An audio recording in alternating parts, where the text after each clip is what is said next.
Hello guys, welcome back to my channel कोडिटर channel में आप सबका स्वागत है। और आज हम लोग बात करने जा रहे हैं इफ एल्स कंडीशन की इन सॉलिडिटी। तो आइए शुरू करते हैं और चलते हैं अपनी रिमिक्स आईडी पे। ओके, तो हम लोग आ गए अपनी रिमिक्स आईडी पे और अब हम देखेंगे किस तरह से इफ एल्स का सिंटेक्स वर्क करता है हमारी सॉलिडिटी प्रोग्रामिंग लैंग्वेज में। तो आइए, और एक चीज़ मैं फिर से बता दूं, क्योंकि आप इफ एल्स भी यूज़ करने वाले हैं तो आप इफ एल्स डायरेक्टली अपनी कॉन्टैक्ट स्टोरेज में नहीं लिख सकते, आपको उसके लिए भी फंक्शन लिखना पड़ेगा। ठीक है, इसलिए हम लोग एक फंक्शन लिखेंगे। लेट्स से उसका मैंने नाम लिखा और ये फंक्शन क्या करेगा अभी आपको समझ में आ जाएगा। लेट्स से मैंने इसका नाम लिखा चेक।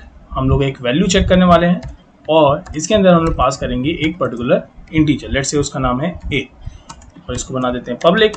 उसके बाद क्योंकि हम लोग कोई भी स्टेट वेरिएबल के साथ कोई भी छेड़छाड़ नहीं करेंगे, कोई है भी नहीं, तो हम लोग यहाँ पे लिखेंगे प्योर और हम लोग रिटर्न कराएंगे यहाँ पे स्ट्रिंग की वैल्यू को। तो इसलिए हम लोग लिखेंगे, इसको पहले मैं सही कर दूँ, रिटर्न्स एंड यहाँ पे मैं वापस करने वाला हूँ स्ट्रिंग मेमोरी। अब हम लोग करेंगे क्या, अभी आपको समझ में आ जाएगा। ठीक है, तो बेसिकली मैं करने क्या वाला हूँ, मैं इस पर्टिकुलर फंक्शन में एक वैल्यू पुट करूंगा। लेट्स से मैं कोई ए वैल्यू में कोई वैल्यू पुट करूंगा, यहाँ से अपने इस आर्गुमेंट में कोई वैल्यू पास कराऊंगा और जब मैं वो वैल्यू पास कराऊंगा तो मैं उसे चेक करूंगा। अगर value let's say greater than 1 है, ठीक है, मतलब सॉरी ग्रेटर देन 0 है, तो मैं जो प्रिंट कराऊंगा वो होगा टेक्स्ट के फॉर्म में ग्रेटर देन 0।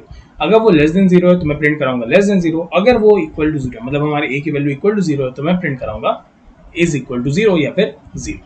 ठीक है, तो लेट्स से अब देखिए मैं क्या करूंगा, इफ मैं चेक करने वाला हूँ क्या मतलब हमारा ए, पहले यहाँ पे एक स्ट्रिंग भी पहले हम लोग डिवो कर देते हैं, स्ट्रिंग मेमोरी, और इसी के अंदर इसी वेरिएबल के अंदर हम लोग क्या डालेंगे, उस वैल्यू को डालेंगे। अभी आपको सारी चीज़ें क्लियर हो जाएंगी। लेट्स से मैंने यहाँ पे चेक करना है, इफ मैं चेक कर रहा हूँ कि इफ ए, क्या ए की वैल्यू ग्रेटर देन 0 है।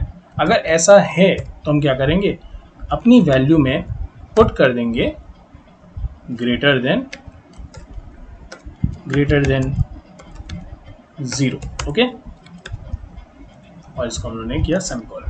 अगर ऐसा नहीं है, मतलब कि हमें चेक करना है कि अगर ये ऐसा नहीं, मतलब कि हमें ये कहना है कि एल्स इफ, अगर ऐसा नहीं है, अगर ये ए की value let's say less than 0 है या फिर लेट्स से इक्वल टू 0 है, ठीक है, लेस इक्वल टू 0 है, ठीक है, तो ये सारे सिंटेक्सेस आई थिंक आप यूज टू होंगे, ग्रेटर देन और ये इक्वल टू के लिए होता है यूज।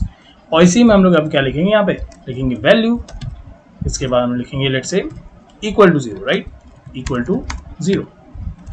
और अगर ऐसा भी नहीं है तो अब हमारे पास एक ही पॉसिबिलिटी रहती है, अगर वो ग्रेटर नहीं है और इक्वल टू 0 नहीं है, और वो होगा क्या, लेस देन 0। तो हम लोग वैल्यू में पुट करेंगे less than 0 and in this way हमने क्या किया, अपना प्रोग्राम लिख दिया। अब हमें यहाँ पे वैल्यू को क्या करना होगा, रिटर्न कराना होगा, राइट, रिटर्न वैल्यू।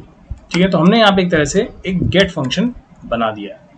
तो यहाँ से अब हम लोग ने इसको करेंगे यहाँ पे compile, sorry save, control plus S से हमने किया है इसके यहाँ पे सेव। और ये देखिए हमारा ये कम हो गया, कुछ गड़बड़ आ रही है, ओके सॉरी, देखिए यहाँ पे गड़बड़ हो गया, वैल्यू हो गया। अब ये इसको करना सेव और ये देखिए हमारी कंपाइल हो गया। अब हम लोग जाएंगे डिप्लॉय, इसको किया मैंने डिप्लॉय, तो अब यहाँ पे आ गई वैल्यूज। ठीक है, अब देखिए हमसे ये चेक वाला फंक्शन क्या पूछ रहा है कि हमें ए की वैल्यू क्या रखना चाहते हैं, राइट। उसको मैं थोड़ा सा छोटा कर देता हूँ। ठीक है, तो अभी हमसे पूछा कि क्या वैल्यू मैं पुट करना चाहता हूँ। लेट्स से अगर मैं यहाँ पे 0 पुट करता हूँ और मैं चेक पे क्लिक करता हूँ तो आप देखिए यहाँ पे वैल्यू क्या आ रही है, इक्वल टू 0 आ रही है। क्यों हुआ ऐसा, क्योंकि जैसे मैंने इसमें 0 पुट किया, ए गया, एक 0 क्या ग्रेटर देन 0 है तो वो फॉल्स हो गया, तो किसके पास गया, एल्स इफ, तो यहाँ पे चेक हुआ 0 इक्वल टू 0, इसीलिए यहाँ पे इक्वल टू 0 हमारा प्रिंट हो रहा है। लेट्स से यहाँ पे अगर मैं डालता -5, ठीक है, तो अगर मैं ये करता तो क्या होता, तो ये देखिए आ रहा है लेस देन 0, क्योंकि -5 गया ए की वैल्यू में, फिर वो चेक किया क्या -5 ग्रेटर देन 0 है तो फॉल्स हो गया, फिर यहाँ पे आया क्या -5 इक्वल टू 0 तो ये भी फॉल्स हो गया। तो हमारे पास बचता गया है ये वाला एल्स, हमारा एल्स का ये ब्लॉक बचता है, तो इसीलिए यहाँ पे वैल्यू लेस देन 0 इसमें पुट हो गई